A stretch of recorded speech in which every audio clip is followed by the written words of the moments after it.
At Christmas dinner, Dad declared, "Your brother's moving in with you. You'll handle his bills until he's back on his feet." Mom chimed in, "He's simply overwhelmed.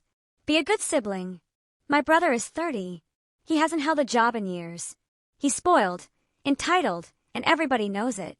I laid my fork down and said, "Then treat this as my last meal here."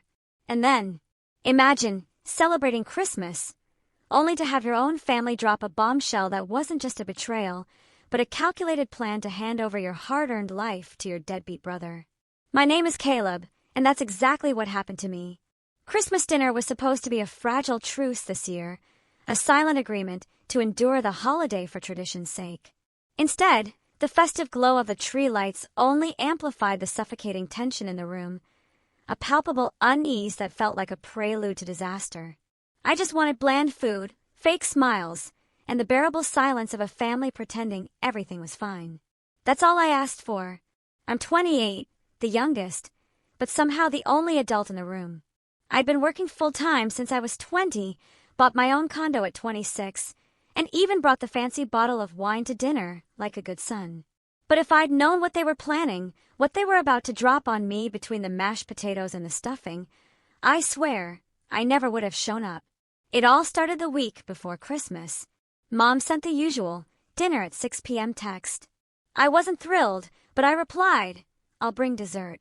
My plan was simple: eat, escape after 2 hours max, spend the rest of the night with my girlfriend, maybe watch a dumb movie, and forget whatever passive-aggressive comments my parents tossed out over the turkey.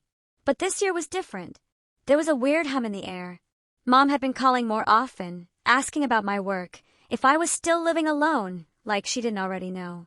"Don't you ever get lonely?" she'd ask. Or, "You have such a nice place, Caleb." Looking back, I should have seen the warning signs, but I always ignore them. Why? Because I'm always the responsible one, the quiet one. The one who gets called when Mom's printer jams or Dad needs my Costco card. I'm the good kid. And then there's Noah. Noah is the storm we all pretend will pass. He's 30, hasn't had a real job in 5 years. Last I heard, he was consulting for some friend's startup that never, surprise, got off the ground. He's lived at home for most of the past decade. When he's not there, he's crashing on a friend's couch or mooching off his latest girlfriend. He's the guy with a million excuses. The job market's rigged.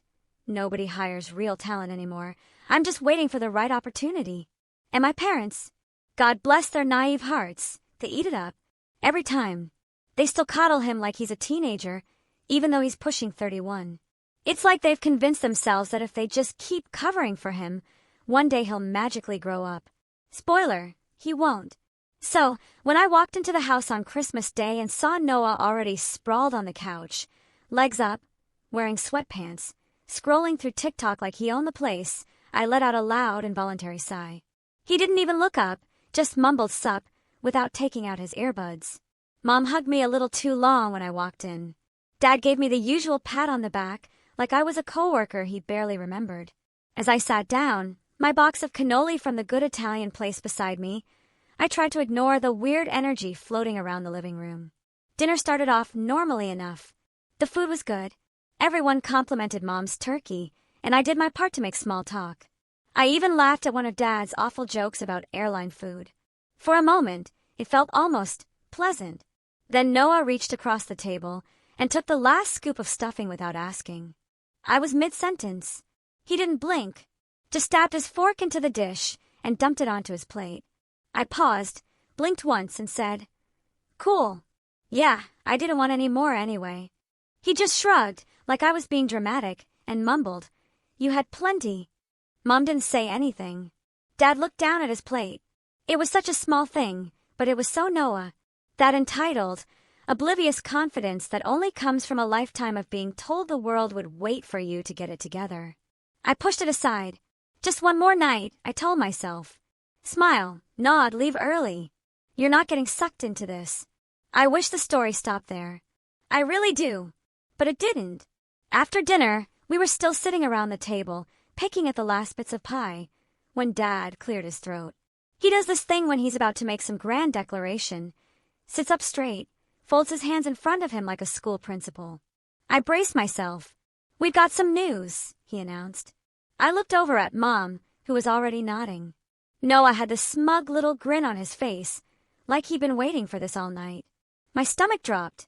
"Your brother's moving in with you," Dad said. Just like that. No build-up, no warning. "You've got that second bedroom, and he needs a change of scenery.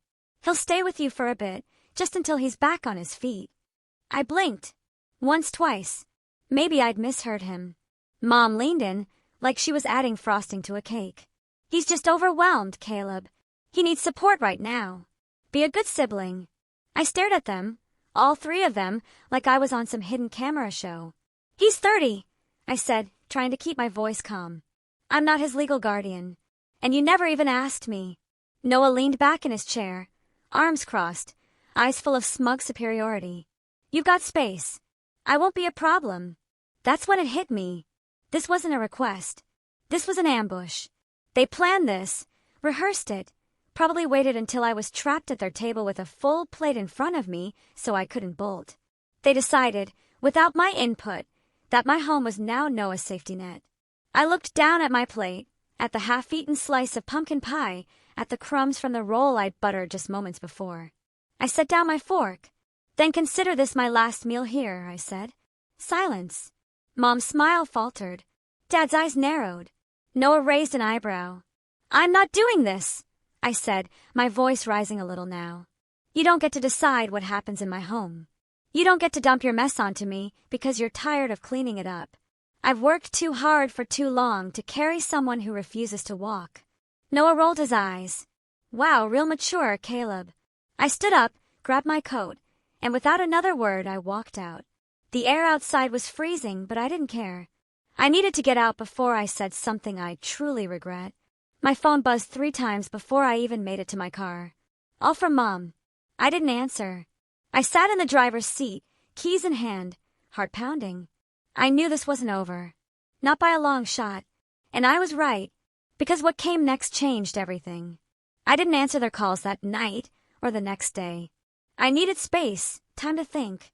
Because what they did, it wasn't just tone deaf. It wasn't just manipulative. It was a betrayal of the quiet boundary I'd spent years trying to hold.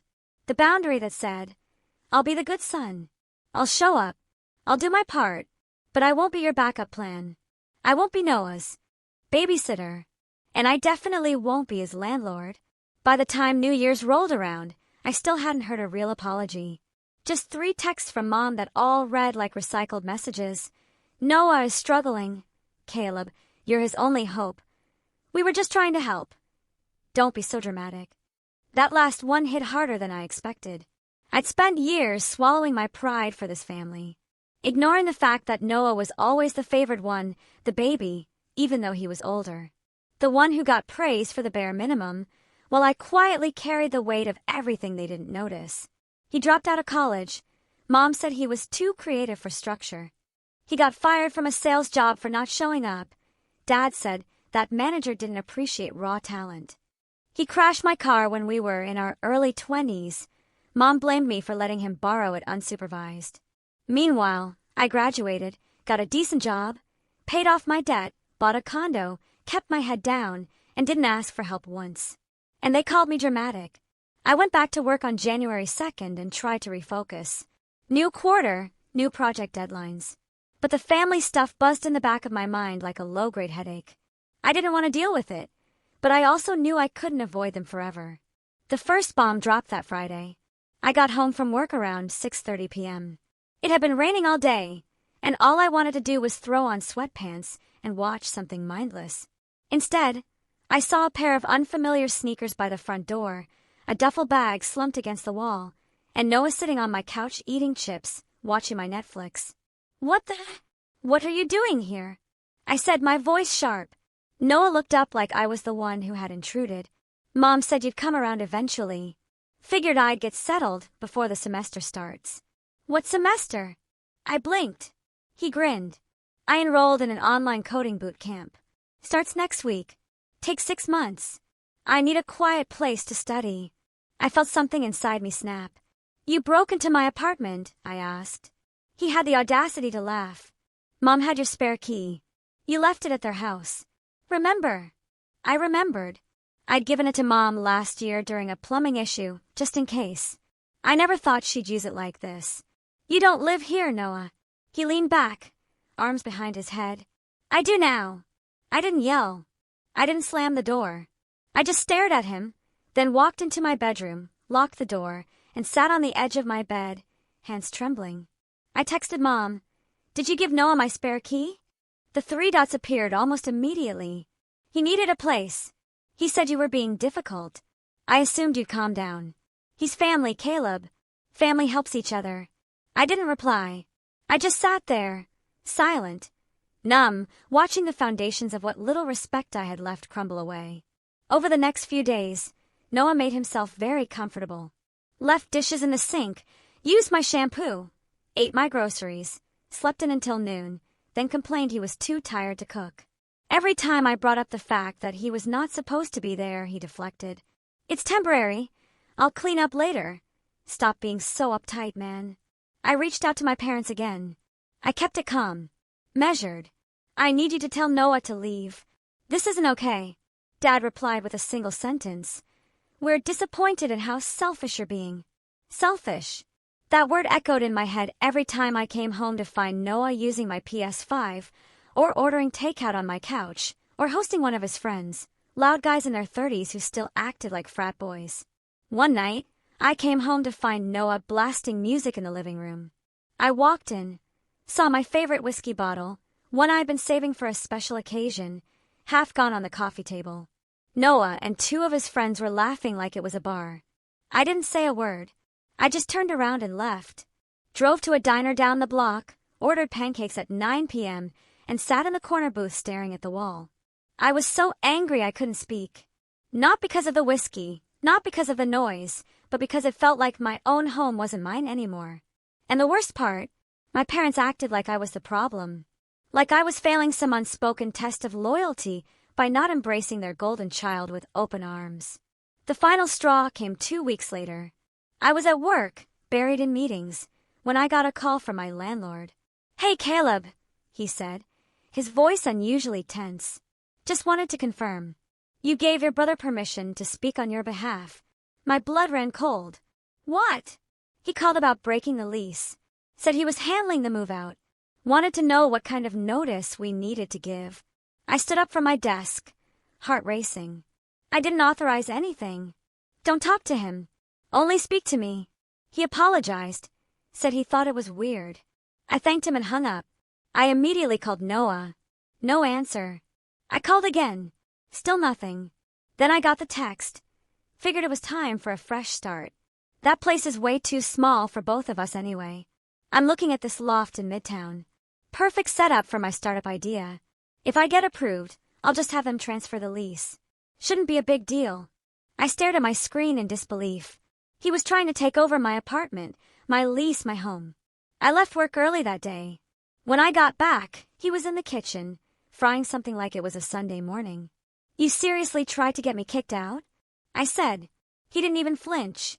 "Chill. It was just a question. Thought you were going to move in with Sarah anyway. We broke up." I snapped. He blinked. "Oh, that sucks. Guess that works out for me then." I stood there, hands clenched, every muscle in my body screaming to explode. But I didn't.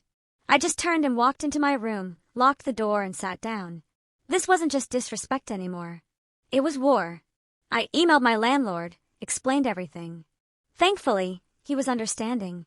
Said he wouldn't speak to Noah again, and that no changes would be made without my written consent. But I knew something had changed that day. A line had been crossed, and I couldn't unsee it. That night, I lay awake in bed, staring at the ceiling, listening to Noah snore through the wall. And I made a decision. I wasn't going to argue anymore. I wasn't going to beg my parents to understand. I wasn't going to try to convince anyone of anything. I was going to show them. If they wanted to treat me like the villain for protecting what I'd built, fine. Then they were about to find out what the villain was really capable of. But before I could put any plans into motion, something happened that made everything 10 times worse. Something I never saw coming. Something that pushed this entire mess beyond the point of no return. And it started with a letter in my mailbox. The envelope was plain. No logo, no return address, Just my name, typed in block letters, and my unit number. I found it wedged between a furniture catalog and a takeout flyer when I got home from work the next evening, still fuming over Noah's latest stunt. He'd used my Amazon account to order a $200 mechanical keyboard, claiming it was an investment in his coding future. The worst part, he used my saved card and thought I wouldn't notice. But this letter, this was something else. I opened it right there in the lobby, my fingers stiff from the cold. Inside was a neatly folded page with a simple message. Your brother's credit is shot. He listed your address on 3 loan applications. Call David at XXXXXXXX.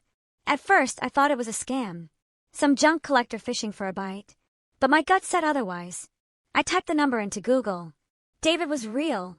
A regional loan officer from a small credit union. I called him. David speaking. Hi, my name's Caleb. I got a letter from you about Noah. There was a pause, then a sigh. Yeah, I figured you might not know. Look, I'm not trying to cause drama here, but your brother listed you as a cohabitant and an emergency contact on 3 separate applications last month. He used your apartment address. Said you were co-signing on a business loan. My stomach flipped. I didn't co-sign anything.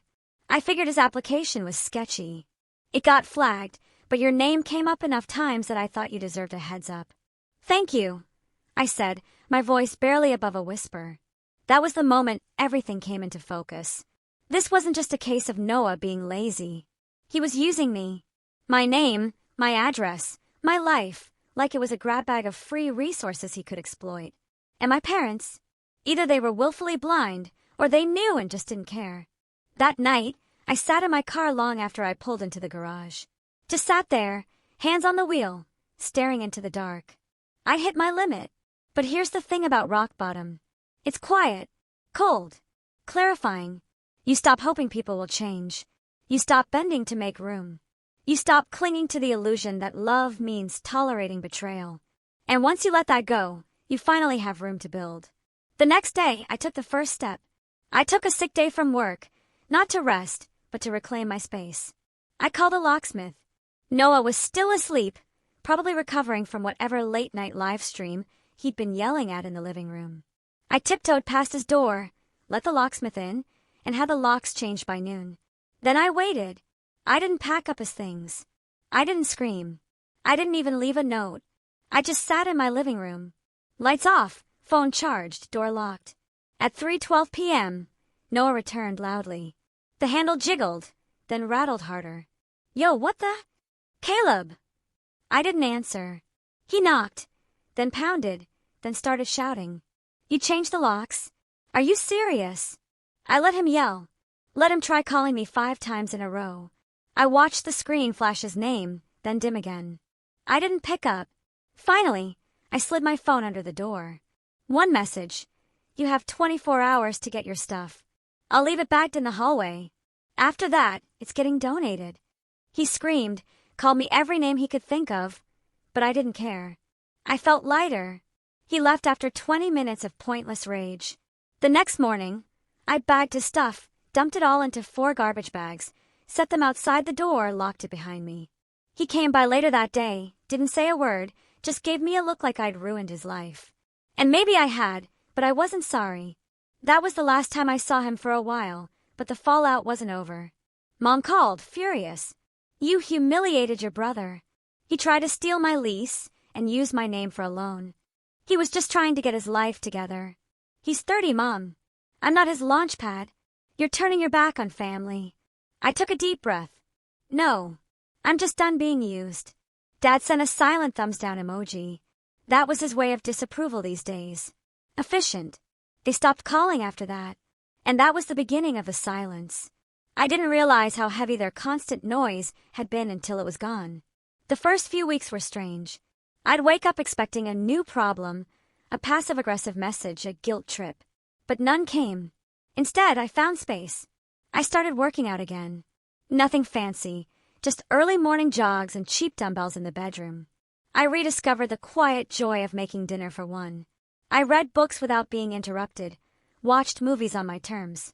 I even picked up freelance work, something I'd been too burned out to do before. A friend of mine, Liam, ran a small marketing agency, and asked if I could help with copywriting. I said yes. Before long, that side hustle became a consistent source of income. I was saving more, sleeping better, smiling without forcing it. I didn't need validation. I didn't need applause.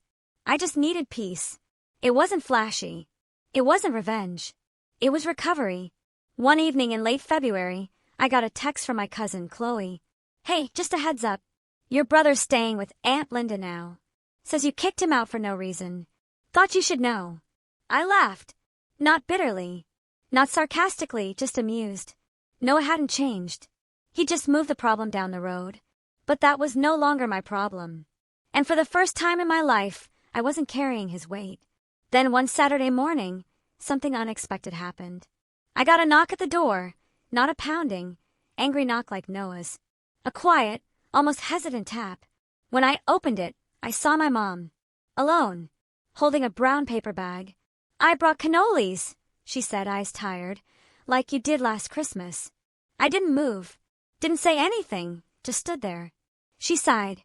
"Can we talk?" I let her in, sat across from her at the table. She looked around. "It's cleaner than I expected." I didn't laugh, didn't offer small talk. "I didn't know about the loans," she said finally. "Not until after. He told me you made it up." "Of course he did." She rubbed her temples. "I don't know what to believe anymore. I just know something broke. And I think we did it." I didn't respond. She looked at me with eyes I barely recognized. "You've always been the strong one, the quiet one. I think we mistook that for not needing anything." "I needed respect," I said. "That's it." She nodded. "I'm sorry." And for the first time in my life, I believe she meant it. We didn't hug, we didn't cry, but we sat at the table and ate cannolis in silence. And somehow that was enough. At least for now. But not everyone was done playing games, because a week later, I got an email from a name I hadn't seen in years. Noah's ex-girlfriend. Subject line: "You should know what he's planning next." And what she sent me, it changed everything. The subject line hit me like a cold gust of wind. "You should know what he's planning next." It was 10:46 p.m. on a Thursday, and I had just finished reviewing some freelance copy for a small skincare brand. I was sipping lukewarm tea, feeling the satisfying tiredness that comes from a day well spent. Then that notification popped up on my laptop and everything froze. I stared at the name, Sofia Cabrera, Noah's ex. They dated years ago, back when he still occasionally held down jobs for more than a month. I barely knew her, just a soft-spoken girl with a half smile and tired eyes. We met at a few family barbecues, and once at Mom's birthday dinner. She always seemed too smart for Noah, too patient, and too quiet. I hadn't heard her name in years. Honestly, I'd forgotten all about her until now. I clicked. "Hey, Caleb. I know this is out of the blue. I wasn't sure if I should say anything, but I figured you had the right to know. Noah's been staying with my cousin Layla for the past few weeks. Don't ask. Long story. I didn't realize this until I bumped into him at a cafe near her place. We talked briefly. He thinks I don't know what he's doing, but I do. He's planning to file a fake report against you. Something about housing fraud or abuse, whatever he thinks will discredit you. I heard him bragging about how he still has access to your place digitally and how he's going to turn the tables. Please be careful. I'm sorry for everything, Sophia." I read it twice. Then again. My stomach dropped. It wasn't over. Somehow, Noah still thought he had leverage. Or maybe he was just that desperate. But what struck me wasn't just the threat. It was the detail. He still has access digitally. I jumped up from the couch and grabbed my phone. Opened every smart home app one had. My Wi-Fi router, my smart lock, the Nest thermostat, even my grocery delivery app. There it was. Noah logged in under my old guest access profile, the same one I'd set up when he first showed up in December. I'd forgotten all about it. He could see when I came home, what groceries I ordered, whether I was away for the weekend. I revoked every access, changed every password, set up two-factor authentication on every device I owned, reset the entire Wi-Fi system, and replaced the digital lock with a manual one the next morning. But I didn't stop there. Something inside me clicked. I wasn't just angry anymore. I was done playing defense. This wasn't about setting boundaries. This was about reclaiming everything he tried to take, and making sure he never did it to anyone else again. I started digging. Phase 1, information. If Noah wanted to start a fire, fine. I'd bring a storm. First, I called Sophia. To my surprise, she picked up. "Hi, Caleb," she said quietly. "I figured you might call." "Thank you for the warning," I said. "You didn't have to do that." She hesitated. "Yeah, I did. We talked for an hour. She told me stories I never knew. How Noah lied about money. Used her credit card without asking. Once forged her signature to sign up for a gym membership he never paid for. When she confronted him, he played victim. Said she was trying to undermine his growth. It was a pattern, the same pattern he pulled with me, with our parents, with everyone. He knows how to twist things, she said. But he leaves trails. I took notes, got names, dates, even a few screenshots. She still had texts where he admitted to lying, to faking applications, to playing the system. Then I got serious. Phase 2, documentation. I requested my credit report, clean, thankfully, but I flagged everything, froze my credit, reported the attempted loan applications to 3 financial institutions. They confirmed what I feared. Noah had used my name and address as an alternate contact in multiple places. I documented it all. Every email, every attempt, every message. I even requested security footage from my apartment building for the dates he tried to break the lease.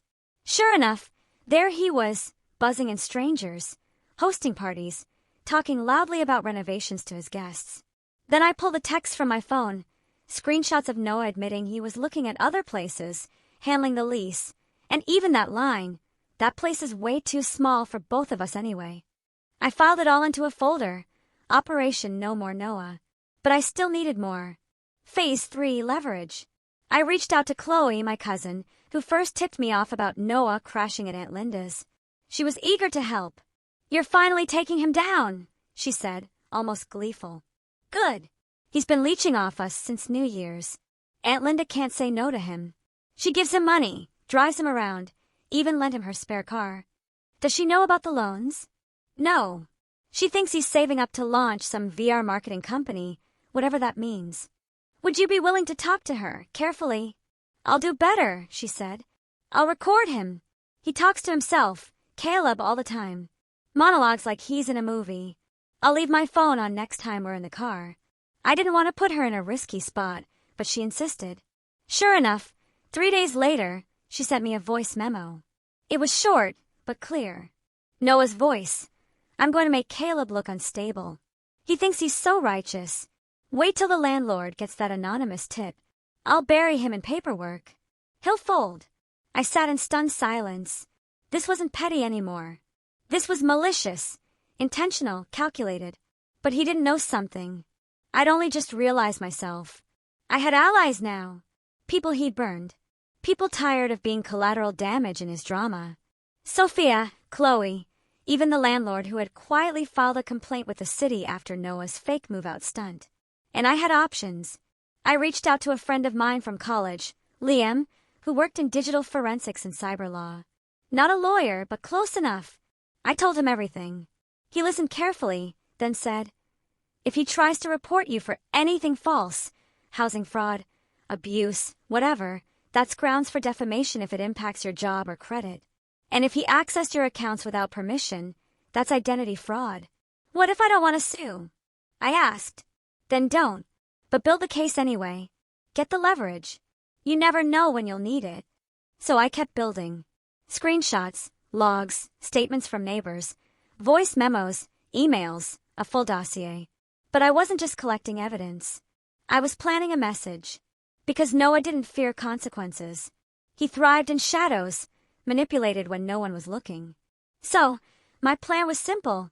Turn on the light. The perfect opportunity came in March. Mom's birthday. Every year, she insisted on a family dinner.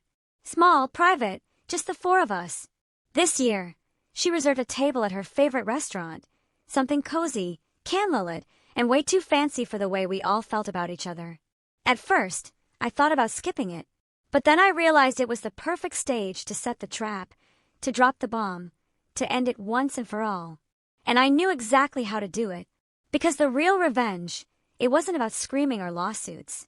It was about finally holding up the mirror and letting him see what everyone else already knew, that his free ride was over, that he wasn't the victim, and that this time he messed with the wrong brother. So, I made my reservation, rehearsed my words, and waited, because the dinner that changed everything was about to begin. Dinner was set for 7 p.m. sharp. It was a warm Friday night in early April, the kind that usually brings a quiet sense of relief. But I felt none. My hands were still, my voice calm, but inside me, something simmered. A long brewing resolve that had sharpened over months of betrayal, guilt trips, and gaslighting. Tonight was no longer about Mom's birthday. It was about showing every person at that table, especially Noah, who I really was. The restaurant was small and upscale, the kind Mom liked for special occasions. Low lighting, dark leather booths, a quiet hum of classical music in the background. They had already arrived when I got there. Mom wore her usual pearl earrings. Dad looked bored and slightly uncomfortable in a jacket. And Noah, of course, dressed like he was headed to a game night, black hoodie, joggers, and that same arrogant smirk. I walked in and sat down with a simple evening. Mom looked up with a polite smile. "I'm glad you came." Noah didn't even look at me, just muttered, "Took you long enough." I poured myself some water, pretending not to hear. The waiter came and took our orders. Small talk followed. Mom talked about her garden. Dad mentioned something about refinancing the car. Noah, true to form, started rambling about his new tech venture. "I've got this lead on a crypto-backed platform," he said, eyes darting between us. "It's next-gen stuff, disruptive." I nodded thoughtfully. "And how are you funding it?" He raised an eyebrow. "Got a few sources, people who believe in my vision." I almost laughed, but I didn't. Not yet. Dinner arrived. Forks clinked. Mom gushed over the wine. And just when things started to feel almost normal, I leaned back and said, "I got an interesting email last month from Sophia." Noah's fork paused midair. "She told me about the loans, the fake reports you were planning, using my name, my apartment, my credit." The air at the table changed instantly. Mom's smile evaporated. Dad stiffened. Noah froze. "She's lying," he said. "She recorded you, Noah." I replied, calm as ever. "Talking about filing a false report, admitting to forging my info, even boasting about how you'd turn the tables." Mom gasped softly. "Noah," she edited, "that's not real. You don't know what you're talking about." "Oh, I do," I said, placing my phone on the table. "Would you like to hear the full clip? Or maybe see the screenshots? Or the statements I collected? The loan attempts in my name? The footage from my building when you tried to fake the lease transfer?" His mouth opened, then closed. The smirk slipped. "I didn't do anything illegal," he muttered, eyes shifting toward Mom. "You tried," I said, repeating myself. "And if I'd been one day slower, you might have succeeded." "Caleb," Mom said quietly, "maybe we should discuss this." "No," I cut in. "We're not brushing this aside. Not this time. He put me at risk. My home, my credit, my job." Dad cleared his throat. "Son, maybe it was just a mistake." "It wasn't," I said. "But it doesn't matter because I've already reported everything." Noah looked up, eyes wide. "What?" "I filed a full report with the FDC, the police fraud unit, and every financial institution he listed me on. I gave them the audio, the documents, the timeline, everything." "You're bluffing," he said, voice low. "Try me." He shot up from his chair. "You're ruining my life over nothing." "You ruined your own life the moment you tried to steal mine," I said, still seated. He looked at Mom. "Aren't you going to say something?" She looked pale, quiet, and for the first time, I saw doubt in her eyes. Real doubt. "You said he was being paranoid," she said softly. "You told me Caleb locked you out because he was unstable." He was. Then why are there 3 loans tied to his address?" Noah froze. "Why is there a recording of you bragging about manipulating the system?" Still frozen, she turned to me. "What happens now?" I looked at Noah. "That depends on him.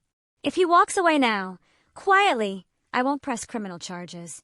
But if I get even a whisper that he's trying to sabotage me again, I'll hand over everything to the DA." Noah looked like he was going to explode. He clenched his fists. His face went red. But in the end, he just stormed out. Mom started to follow him, then stopped. She looked at me with a strange, unfamiliar expression. Shame, maybe even respect. Dad didn't say a word. We sat in silence. Just the three of us, then two. Eventually, I stood up. I'll pay for my meal, I said. But I'm not staying for cake. Mom didn't argue. I left that night with the weight of years off my shoulders. Noah tried a few more stunts after that. Texted me vague threats, tried to spin the story with extended family, but it didn't stick because I had receipts, and now everyone knew who he really was. Chloe shared the story discreetly with the rest of the cousins. Sophia surprisingly posted her own account of what she'd endured on Facebook. And Aunt Linda, she cut him off completely after learning what he'd done with the loan attempts. Noah went quiet after that. Word was he left the state. Mom still calls sometimes. She's softer now, gentler. She never defends Noah anymore. And while I haven't fully rebuilt my relationship with her, I don't slam the door shut either. As for me, I'm thriving. I moved to a better apartment, got promoted at work, turned that freelance gig into a small business, even started dating again. Nothing serious, but healthier than anything I had before. Because I learned something through all of this. Sometimes family isn't sacred. Sometimes it's a weight you carry until you finally decide to put it down. And when you do, you don't just reclaim your space, you reclaim yourself. My brother tried to steal my life, so I gave him a front row seat to watch me build one without him. If you were in my shoes, would you have done the same? Or is there another path I should have taken? Let me know your thoughts in the comments below.